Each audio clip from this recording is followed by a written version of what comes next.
Hello, I am Kevin Anderson. And I'm Adam Okada.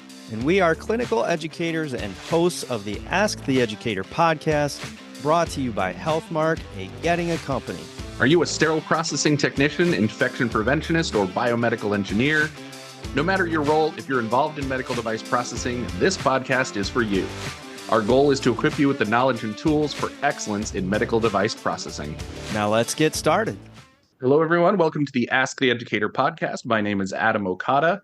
Our host, Kevin Anderson, can't be with us today, but I'm excited because we have Tiffany Dailey, who is one of our traveling leaders in sterile processing, here with us.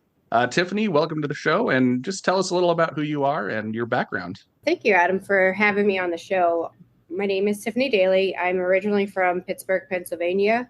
I've been in the peri-op services for over 24 years. I've had various roles within this peri-op service, including surgical tech, endoscopy tech, sales rep, educator, and interim management. Awesome. You know, it's really unique actually being a traveling leader because it's a little bit different than being a, full-time position, because you're usually brought into maybe not the best situations where they really need somebody to take over the reins quickly and start making changes quickly. So tell us a little about the unique challenges of being a leader that travels in the sterile processing environment.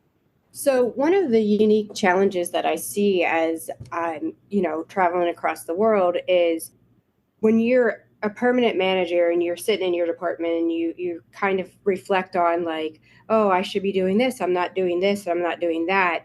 And then you go to these different departments all across the world and you see how behind we are in our industry in sterile processing. And so it's very shocking, but it gives me that motivation to try to make the place better or make a difference wherever I go. Yeah, and that's really what we want to do, because I've had that similar situation where I came into a department. They had a manager that was there, I don't know, about 30 years, but he was an OR person and he never really was experienced in sterile processing and standards and guidelines. So they had been doing the same thing for 30 years and hadn't changed it. And when I came in there, I was shocked at seeing processes from 30 years ago. But I assume that it's a little bit different, like the struggles as somebody who's coming in temporarily.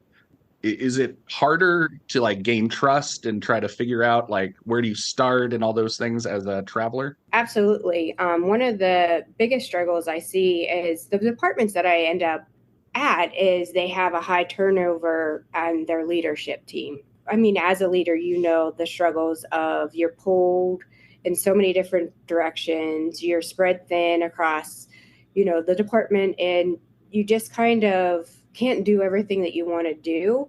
And I just feel like, it's very hard being a manager. You get burned out and so you leave. And that has that domino effect on the staff as well, because they see that high turnover, and then to trust somebody, especially as an interim, you're just going to leave anyways. I don't have to listen to you kind of mindset. So it is kind of very hard to get that trust, but it's one of those challenges that I do like to try to take on.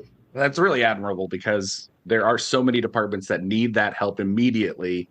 And to try to make that difference where you're coming into, admittedly, a much more difficult situation than somebody who's coming into a full-time spot where you can actually build over time. You can take on one small thing and take it piece by piece, whereas a traveling manager really doesn't have that luxury. And that kind of brings me to one of my other points is one of the first things we did at this facility that was struggling is we created this set of standard work instructions. How does standard work instructions, as a traveling person, especially somebody who's not going to be there for very long, how can that help set up the department for future success? I mean, it builds the foundation, and it actually does help build that trust with the staff, because one of the things that I do see is like the staff, they're going tit for tat against each other. Like, well, this person's not doing this or that person's not doing this, so I'm not doing it. And when you build that standard work, when everybody's doing the same thing across the board, you have more effectiveness in your department. And then they have that foundation. That's one of the things that I do like to use to build the trust with the staff is whenever I'm trying to put something in place, I don't just tell them, this isn't Tiffany's opinion. I'm going to tell you how we're going to run this department by the standards and by the IFU. And when they hear that, they really want to gain the same knowledge that we have as leaders to give them. So that's really how I do build the trust with the staff, because it's when you have so many different opinions going and it's never the right way to do something, it doesn't go over very well with them. No, absolutely not. And it's a lot of the we've always done it this way kind of mindset. If they're used to doing something in a certain way, and all sterile processing techs tell me the same thing, they always say, well, we never had any infections, so what's the problem? And I always tell them, like, you don't have any infections that you know of, but there are hundreds of thousands of surgical site infections every year. I'm guessing this department has been responsible for one or more of those. And you're right. That is a great place to start, is to tell them, this isn't me coming in and implementing rules upon you. Here's what our standards say. Here's what the IFUs for our devices here say. And then creating that, like you said, the standard work that you can give them, that later they can come back to that. And that department can build on that foundation of doing things the right way according to our standards, guidelines, and IFU. So I think it's a great thing that you're doing. Traveling leadership is not easy. I have never had enough confidence to want to take that on, because I'm somebody that I like to take those little chunks, but to come into a situation and to try to really move a step forward, even though you're only there temporarily, I really have a lot of respect for. So any final thoughts before we leave for this podcast, for the listeners? Any final thoughts that you have? Well, one thing that I do want to make a point across, like when you start getting the staff more involved and you start talking to them about IFUs and standards, you are empowering them to have that voice that when you do step away, they have that power to say, no, we're not doing this. Because everybody sees sterile processing as we can sterilize anything, and they don't understand the background. No, we need an IFU to actually say that it's sterile.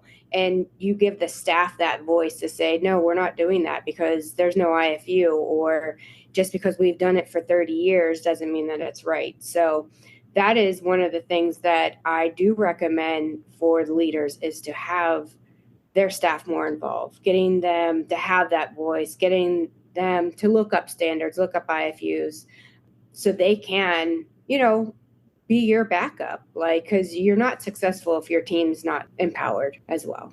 Tiffany, thank you so much for being on the podcast, for being a traveling leader, and for all the travelers out there. Thank you so much for what you do. I know it's kind of the unsung heroes that come in and pinch hit and get the job done. So thank you to everybody who's out there as a traveling professional. We'll have Kevin Anderson back on the next episode. So we'll see you next time on the Ask the Educator podcast. Thank you, Adam.